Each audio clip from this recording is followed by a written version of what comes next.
Hello, take two. Technical difficulties here tonight on Ask Leah. Let me go again. Okay, tonight's question, I'm going to launch straight into it. I have been delivering a workshop all day today. I've got another one tomorrow. Don't shoot the messenger today, how to have difficult conversations. Tomorrow it's effective communication. Today was my second all-day workshop this week. Tomorrow makes it 3, and my voice is holding up but starting to get a bit scratchy. So let me plow through tonight's question. This question came in during the week from Sharon. And Sharon had a question. She works with kids after school to support them, create a positive environment. And this suits Sharon to a T because she is a positive person. She loves working with the kids. She loves reinforcing good behaviors, rewarding great behaviors, really in line with the direction that the school takes, that most of these kids work for. And hello, the people who have just joined me. So Sharon loves her jobs. The kids really respond well to her. Everything is actually going pretty well for Sharon, and she's had meetings with the schools that the kids come from. They're saying, yes, this is the sort of behavior we want. We want it to be a positive experience for them after school. So, reward that good behavior. Sharon's challenge is this. One of the older guys that she works with, so same job, still working with the kids, is really negative, grumpy, set in their ways. And he thinks all this rewarding good behavior is hogwash. He's that very old school command and control style, the disciplinarian, quite abrupt and gruff with these students. So Sharon reached out to me through the week and said, how do I deal with this? Because I feel that his negativity is rubbing off on the kids. And the way he's abrupt with them, some of these kids come from really challenging backgrounds and difficult environments. And, they're probably going home to be spoken to like this. And they really don't need to be getting it in this after school environment as well. Now, Sharon's been working really hard on this. She tries her best to stay positive even when her colleague is dismissive. But it's tough. And it does rub off. Now, I know I've spoken before about how to deal with negative co-workers or colleagues. So some of what I say tonight has been spoken about before. But the reason this is so important, dealing with this one, is because it's not just impacting Sharon, okay, as a colleague. This is having an impact on the kids as well. So that will slightly change some of the advice I give tonight. Because it's a bigger thing here. These are kids. So I am going to encourage you to be really assertive, Sharon, because I think there's a bigger picture here, and you will deal with it with him as much as you can, but you may need to escalate this situation. First and foremost, let me say, well done you for providing this awesome environment for the kids. You are giving them what they need. You are doing what the school wants from you. So you are doing your job, okay? My first question when you sent this one through was, oh my gosh, what is this guy doing in this role? It's obviously not a great role for his personality. That's a whole other story, but it really does sound like it's a bad fit. Next, what you need to do is, for starters, not take it personally and keep doing what you're doing, okay? So it is really challenging when someone's being abrupt and negative around us for us to get sucked into that as well. But I know you, I know how determined you are to provide a great environment, so I encourage you to keep doing that. In terms of having a conversation with this guy, I know you have tried to do it a few times. You've tried to suggest that, you know what, my approach actually works. I'm getting some good results. This rewarding positive behavior is actually paying off. The kids are behaving better. If they speak poorly, rather than jump down their throat, I'm saying to them, where are your good words? Can you try a nicer voice? And then they're doing it. And, here's the thing that this guy can't see that is so obvious to me, and I'm sure everyone who's watching this. You know, his problem is that the kids are being rude or disrespectful, yet he is speaking to them in a rude or disrespectful way. I see this all the time in organisations, you know, leaders or people who are saying, I want the people around me to behave that way. And then when I say to them, okay, great, are you communicating that way yourself?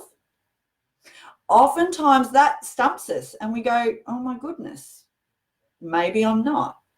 And the example I often give here is when my son Sam called me out in the school holidays a few months ago. I'd been stomping around the house, grumpy, because I was trying to juggle work and the kids being home. And I was snappy and I was not nice to be around. And then Sam snapped back at me. And I said, excuse me, mate, that's not how we behave in our household. And he retorted, well, Mum, that's how you've been speaking to us. Shot down by a 9.5-year-old. He was right. The communication and the behaviour I'd been saying I wanted to see, and I didn't want to see, I'd been doing myself. So I wasn't practicing what I preached, which is so important. If you want other people to behave in a different way, if you want them to be polite and respectful, it starts with you doing that yourself. Okay, so we know that, but how can we deal with this guy? Don't take it personally. This is not about you. This is not about, it's not even about him dismissing you. This is about him. This is about his insecurities, okay? His, you know, if he's of the generation that I suspect he is, the fact that you're female and that you're presenting a different way may be an issue for him. He might be struggling with that. It's certainly no excuse. However, that could be what's going on for this guy. So don't take it personally, but I encourage you to call it out. There's a couple of ways you can do this. You can have a bit of empathy. So, you know, feeling with this guy, that's what empathy is. It's not feeling for them, it's feeling with them. So you might say to him something like, you know what? I know this way of doing things. I know rewarding the kids for good behavior, or I know, you know, taking this gentler approach is not your cup of tea. I know it's not what you would choose to do. However, I'm finding that it's really effective, and it's also what the school is asking us to do. So I get that you might not like it, but we've been asked to do this, and it's really important for consistency that we're responding the same way. Now, he may shut you down, okay?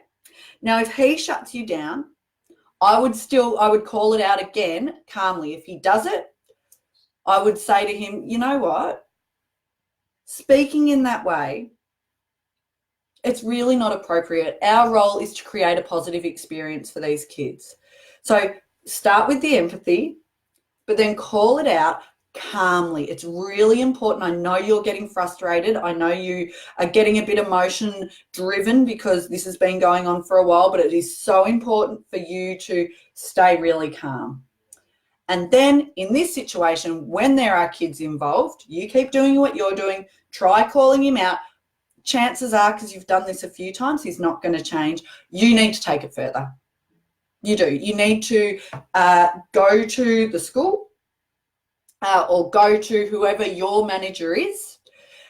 There's a couple of ways you can do it depending on how serious this has got. Hello to everyone who has joined. Depending on how serious it has got. You might go and, if you don't want to be seen to be dumping your colleague in it, you might go and say, look, I'm hoping we can have a meeting where it's really reinforced how the expectations for how we communicate with the kids, because there is inconsistency in how we're approaching. I'm really trying to implement the things you've said. I'm trying to give them a positive experience, but not everyone's behaving in that way. So I think it'd be really beneficial if this was reinforced to all of us, okay? The thing is, with people like this, they won't get it if it's addressed to a whole group. So I actually think if it's gone on for this long, you probably do need to take it further, and you probably need to say, here's the issue. I'm working really hard to be positive and to provide this experience. I'm doing what you've asked. However, my colleague is communicating in a different way. I feel like it's having an impact on the kids. And I think it does need to be reinforced to him and to all of us what the expected behaviours are. I do know the challenge for you is that senior management isn't there. They're not seeing it every week. You are. Perhaps that could be something that you suggest. Maybe you suggest to make sure we're all being consistent. Is it possible? Is someone able to come and supervise a session and see how that communication plays out? It'd be interesting to see, would this guy change his behaviour if it wasn't you there, if there was someone from management there overseeing it? I suspect that he wouldn't. I suspect he would still keep doing what he's been doing. But in that case, if management sees it, then they can do something about it because it is their role. But if they're not aware of it, they're not going to address it. Now, if you do this and somehow he works out that you've said something, okay, now a couple of options. You might tell him, you might say, look, if you keep communicating in this way with the kids, I'm going to have no choice but to raise that with the leaders from the school because they've asked us to communicate in a certain way. I've relayed that to you and you're not doing it, okay? So you don't have to do some covert hiding thing. You know him better than me, obviously. But if you do say something and it comes back and he says, oh, did you say something? You know what? All you have to say is, look, I'm just doing my job. I'm trying to give these kids this experience. And, you know, if they're speaking to you about coming into line with that, all it's about is consistency, okay? I get this is a really hard situation, Sharon. I really do understand that. But this is one where you need to be assertive because, like I said before, it's not just impacting you, it's impacting these kids and you need to be their advocate, okay? So if grumpy old man who probably is in the wrong job anyway, if he gets upset with you, better that, and maybe he is moved on from the job, than for all of those kids to have a poor experience. So that's my answer to that one. If no one has another question, I'm going to sign out in just a second. Early bird tickets for my public speaking, I can't even talk, I've talked so much today, for my public speaking workshop in Bairnsdale. Early bird tickets close next Tuesday. So if you want a $40 discount, make sure you buy your tickets before next Tuesday. I am throwing up whether to run another workshop in the Valley before the end of the year. If you would like to see another workshop, let me know which one you'd like to see pop up before the end of the year. Had a few requests to do another Remove the Roadblocks. Let me know. If you've got a communication or soft skill question, send it through. I'll do my best to answer it next week. And if you're up bright and early tomorrow, tune into Gippsland FM 104.7 at 6:38 and I'll talk to you then. Thanks everyone and have a great night.